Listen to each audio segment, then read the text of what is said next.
बहुत बहुत स्वागत है आप सभी का study with Swati YouTube channel पर। दोस्तों, आज के अपने इस वीडियो में हम बात करेंगे बीएड फर्स्ट सेमेस्टर से जो आपका पेपर 2 है, शिक्षा के समाजशास्त्रीय परिप्रेक्ष्य यानी सोशियोलॉजिकल पर्सपेक्टिव ऑफ एजुकेशन। तो ये आपका द्वितीय प्रश्न पत्र है। अगर हम बात करें CSJMU यूनिवर्सिटी ऑफ कानपुर की, तो आप सभी को ज्ञात होगा 2 अप्रैल 2022 को इसका पेपर कंडक्ट कराया जाना है और आज यानी 1 अप्रैल 2022 को आपका पेपर 1 था, जो कि था फिलोसफिकल पर्सपेक्टिव ऑफ एजुकेशन, जिसे मैंने पूरी तरह से हर एक यूनिट को कंप्लीट कराकर ऑब्जेक्टिव क्वेश्चंस बताए थे। चूँकि आपके एग्ज़ाम का टाइम आपको पता है कि 1.5 घंटे का है और टोटल प्रश्नों की संख्या 80 है, ईच क्वेश्चन 1 मार्क्स का है, तो मैंने सभी को कवर कराया था। और यहाँ पर अगर हम बात करें पेपर 2 की, तो पेपर 2 में यूनिट फर्स्ट हम शुरू कर चुके हैं और यूनिट फर्स्ट का हमने पार्ट 1 में लगभग 70 क्वेश्चंस कंप्लीट कराए हैं। आज की इस वीडियो में हम पार्ट 2 में लगभग 50 या 100 क्वेश्चंस भी कंप्लीट करा सकते हैं और यूनिट फर्स्ट कंप्लीट हो जाएगी। उसके बाद ही हम यूनिट 2 शुरू करेंगे। चूँकि हर एक यूनिट में लगभग 200 प्रश्न हैं, तो थोड़ा कवर करने में मुश्किल हो सकती है, लेकिन देखिए अभी समय है। अगर टाइम मिलेगा तो यूनिट 4 तक हम पहुंच जाएंगे आपके एग्ज़ाम से पहले। तो चलिए दोस्तों, फटाफट रिवीजन के तहत हम पार्ट 2 में कुछ देखते हैं इम्पॉर्टेंट MCQs यूनिट फर्स्ट से। तो यूनिट फर्स्ट में हमने 70 क्वेश्चंस के पार्ट 1 में 70 क्वेश्चंस कंप्लीट कर दिए हैं। जो भी स्टूडेंट रिवीजन कर रहे हैं उन्हें ज्ञात होगा। अब हम शुरू कर रहे हैं 71 से। 71 नंबर का क्वेश्चन पूछा है कि निम्नलिखित में से कौन सी प्रक्रिया भारतीय समाज में हो रहे रूपांतरण के लिए उत्तरदायी है। तो यहाँ पर 71 की बात करें, 71 का करेक्ट आंसर डी हो जाएगा, उपर्युक्त सभी, यानी नगरीकरण, औद्योगिकीकरण और वैश्वीकरण, ये सभी आ जाएंगे। नेक्स्ट क्वेश्चन 72 है कि निम्नलिखित में से कौन सा भारतीय समाज का परिवर्तन बोधक वक्तव्य है, इनमें से आपको बताना है। तो 72 की बात करें, 72 का करेक्ट आंसर उपर्युक्त सभी हो जाएगा, यानी A, B और C। नेक्स्ट 73 है कि निम्नलिखित में से कौन सा भारतीय समाज का परिवर्तन बोधक वक्तव्य है, इनमें से 73 की बात करें, करेक्ट आंसर B हो जाएगा, भारतीय समाज में जातिवाद बढ़ रहा है।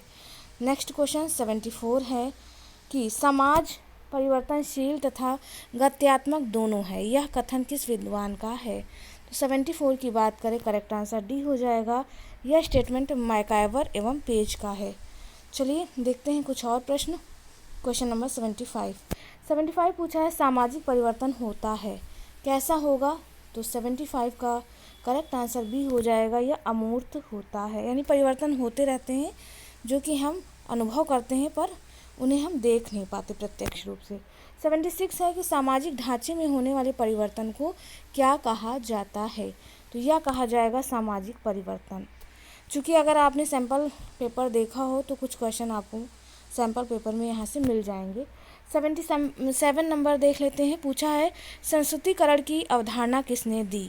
तो यह दी है श्रीनिवास ने। करेक्ट आंसर 77 का सी हो जाएगा। 78 नंबर क्वेश्चन देख लेते हैं। 78 नंबर का क्वेश्चन पूछा है कि निम्नलिखित में से किसने द्वंदात्मक ऐतिहासिक उपगम प्रस्तुत किया। तो 78 की बात करें, करेक्ट आंसर ए हो जाएगा, ये मार्क्स ने किया।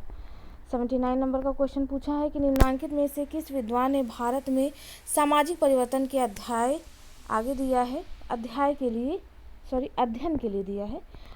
के लिए एकीकृत उपागम को काम में लेने का सुझाव दिया। तो 79 का यहाँ पर करेक्ट आंसर जो है वह बी हो जाएगा, योगेंद्र सिंह। नेक्स्ट क्वेश्चन 80 देखेंगे। क्वेश्चन नंबर 80 पूछा है कि निम्नलिखित में से किस विद्वान ने भारत में सामाजिक परिवर्तन के अध्ययन के लिए ज्ञानात्मक ऐतिहासिक उपागम का उपयोग करने को कहा है। तो 80 का यहाँ पर जो करेक्ट आंसर है वह हो जाएगा ए, लुई ड्यूमा ने। नेक्स्ट क्वेश्चन 81 देख लेते हैं। 81 पूछा है कॉम्ट ने बौद्धिक एवं सामाजिक परिवर्तन के कितने स्तर बताए हैं। तो 81 की बात करें, करेक्ट आंसर ए हो जाएगा, 3 स्तर बताए हैं। नेक्स्ट क्वेश्चन 82 हो जाएगा कि प्रिंसिपल्स ऑफ सोशियोलॉजी नामक पुस्तक के लेखक कौन है। तो 82 का यहाँ पर करेक्ट आंसर भी हो जाएगा, स्पेंसर महोदय। नेक्स्ट 83 है कि सामाजिक उद विकास सिद्धांत का प्रणेता किसे माना जाता है। तो 83 का यहाँ पर करेक्ट आंसर बी हो जाएगा, स्पेंसर को माना जाता है। अगला प्रश्न है 84 नंबर का कि प्रगति वह है जो मानवीय सुख में वृद्धि करती है, यह कथन किसका है? तो 84 का करेक्ट आंसर सी हो जाएगा, लेस्टर वॉर्ड का यह कथन है। नेक्स्ट 85 नंबर का क्वेश्चन पूछा है कि मार्क्स सामाजिक परिवर्तन के लिए किसमें परिवर्तन को उत्तरदायी मानते हैं? तो 85 का करेक्ट आंसर भी हो जाएगा, उत्पादन प्रणाली में। चलिए बढ़ते हैं कुछ और प्रश्नों की तरफ, जो कि 86 नंबर का पूछा है निम्नलिखित में से सामाजिक प्रगति की विशेषताएं कौन सी हैं? तो 86 का करेक्ट आंसर डी हो जाएगा, उपर्युक्त सभी, यानी मूल्यों पर आधारित, स्वचालित नहीं, वांछित दिशा में परिवर्तन। अगला क्वेश्चन है क्वेश्चन नंबर 87 की मार्गन ने परिवार के उद्विकास के कितने चरण बताए हैं? 87 का करेक्ट आंसर डी हो जाएगा, 5 चरण बताए हैं इन्होंने।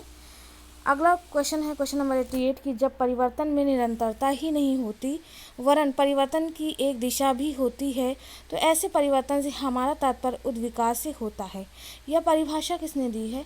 तो 88 की बात करें, 88 का करेक्ट आंसर भी हो जाएगा, यह परिभाषा मैकाइवर महोदय की है। 89 नंबर का क्वेश्चन है कि सामाजिक विकास के धार्मिक, तात्विक एवं वैज्ञानिक स्तर का उल्लेख किस समाजशास्त्री ने किया है? तो 89 की बात करें, यह किया है कॉम्टे ने या कॉम्ट ने। नेक्स्ट 90 नंबर का क्वेश्चन है कि निम्नलिखित में से प्रगति का मापदंड क्या है? 90 की बात करें, करेक्ट आंसर डी हो जाएगा, उपर्युक्त सभी या उपरोक्त सभी। क्वेश्चन नंबर 91 है कि मनुष्यों में लिंग संबंधी चेतना निम्नलिखित में से किस आयु वर्ग में तीव्र होती है? तो 91 की बात करें, बिल्कुल सही है, जिन भी स्टूडेंट ने सी बताया है, किशोरावस्था जो कि होती है 12 से 18 वर्ष, उनका बिल्कुल करेक्ट आंसर है। चलिए नेक्स्ट क्वेश्चन 92 नंबर का देखेंगे।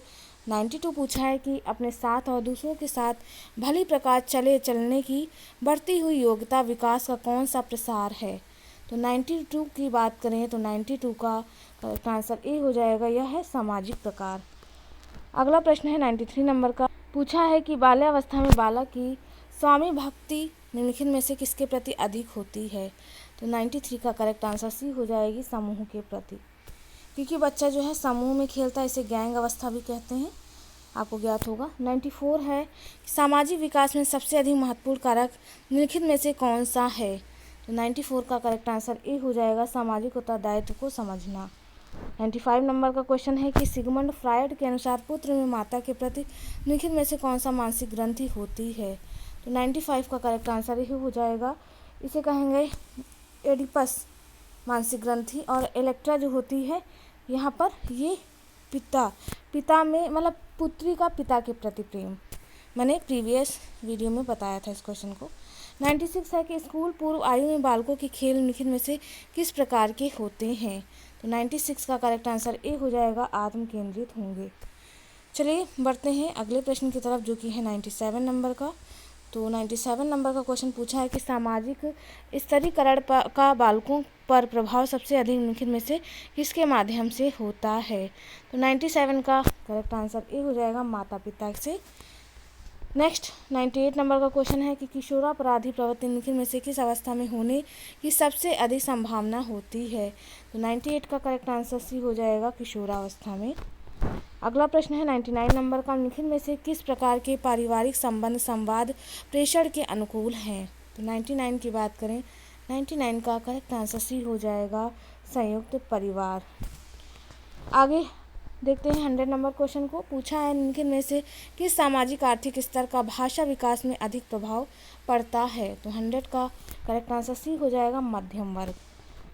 अगला क्वेश्चन 101 यानी 101 नंबर का है, बालक का सामाजिकरण करने वाले तत्व कौन से हैं? तो बिल्कुल परिवार हो जाएगा, पड़ोस, स्कूल, ये सभी सामाजिकरण के तत्व हैं। 101 का करेक्ट आंसर डी हो जाएगा। नेक्स्ट 102 नंबर का क्वेश्चन कि लड़के लड़कियों में संवाद प्रेषण की योग्यता निम्नलिखित में से किस प्रकार की होती है? तो करेक्ट आंसर सी हो जाएगा, लड़कियों में अधिक। नेक्स्ट क्वेश्चन 102 का, ठीक है, 102 का सी हो जाएगा, लड़के लड़कियों में संवाद प्रेषण की योग्यता निम्नलिखित में से किस प्रकार की होती है? तो यह वैसे तो लड़कियों में अधिक ऐसा नहीं कह सकते हैं, यहाँ दोनों में बराबर ही देखने को मिलेगी। करेक्ट आंसर आप डी लगाइएगा, सी गलत हो जाएगा। क्वेश्चन नंबर 103 है कि बालक के समाजीकरण में कौन से तत्व बाधक हैं, इनमें से आपको बताना है। तो 103 का करेक्ट आंसर डी हो जाएगा। ये सभी तत्व बाधक हो जाएंगे, यानी माता पिता का पक्षपातपूर्ण व्यवहार, माता पिता का प्यार न मिलना, ये सभी बाधक कारक कहलाएंगे। 104 है कि निम्न आर्थिक सामाजिक वर्ग में निम्नलिखित में से किसकी कमी संवाद प्रेषण का प्रतिकूल प्रभाव डालती है। तो 104 नंबर की बात करें, करेक्ट आंसर सी हो जाएगा, रेडियो टेलीविज़न, ये संवाद के माध्यम होते हैं। 105 नंबर का क्वेश्चन है कि शैशवावस्था में ही अंग्रेजी सिखाने से भारतीय शिशु में संवाद प्रेषण पर क्या प्रभाव पड़ता है। तो 105 का करेक्ट आंसर यहाँ पर भी हो जाएगा, प्रतिकूल प्रभाव पड़ता है। क्वेश्चन नंबर 106 है कि बालक के भाषात्मक विकास में सबसे अधिक महत्वपूर्ण कारक निम्नलिखित में से कौन सा है। तो 106 की बात करें तो सामान्य अभिवृद्धि, यह करेक्ट हो जाएगा। चलिए 107 नंबर का क्वेश्चन देखते हैं। 107 पूछा कि मानव समाज की मौलिक इकाई के रूप में समाजीकरण का सर्वप्रथम साधन निम्नलिखित में से कौन सा है। तो 107 नंबर की क्वेश्चन करें, बिल्कुल परिवार, क्योंकि जो बालक का समाजीकरण होता है परिवार से ही शुरू होता है। क्वेश्चन नंबर 108 है कि विद्यालय के निम्नलिखित कारकों में बालक में समाजीकरण में सबसे अधिक प्रभावशाली कार्यभाग किसका है। तो 108 की बात करें, बिल्कुल शिक्षक का होता है। क्वेश्चन नंबर 109 है कि सहयोग करने वालों में हम भावना का विकास और उसकी क्षमता तथा काम करने के संकल्प में वृद्धि, समाजीकरण की यह परिभाषा निम्नलिखित में से किसने दी है। तो 109 का करेक्ट आंसर बी हो जाएगा, ये दी है E.A. रॉस ने। नेक्स्ट क्वेश्चन 110 है, पूछा है कि सामुदायिक भावना के अंतर्गत निम्नलिखित में से कौन से मनोवैज्ञानिक तत्व शामिल हैं। तो 110 का करेक्ट आंसर यहाँ पर डी हो जाएगा, उपरोक्त सभी। अगला क्वेश्चन है 111 नंबर का, पूछा है आधुनिकता के लिए नवीन तथा प्राचीन मूल्यों में स्थापित करना होगा। क्या स्थापित करना होगा। तो सौम्य स्थापित करना होगा। नेक्स्ट है 112 नंबर का क्वेश्चन, आज आधुनिक समाज ने वैज्ञानिक दृष्टिकोण एवं तकनीकी ज्ञान के साथ अपना सीधा संबंध जोड़ लिया तथा अंधविश्वासों में पुरानी मान्यताओं से संबंध विभेद कर लिया है। यह विवेचन किस ओर इंगित करता है। तो 112 की बात करें, करेक्ट आंसर ए हो जाएगा, आधुनिकरण की ओर इशारा करता है या इंगित करता है। 113 नंबर का क्वेश्चन है कि आधुनिकरण का मुख्य संबंध है किससे है। तो 113 का करेक्ट आंसर बी हो जाएगा, शिक्षा से संबंधित है। नेक्स्ट 114 नंबर का क्वेश्चन है कि सांस्कृतिक विलंबना ठहराव कारण है। तो यह है सामाजिक परिवर्तनों का कारण। क्वेश्चन नंबर 115 देखेंगे, पूछा है संस्कृति मानव द्वारा निर्मित तत्वों का संग्रह है।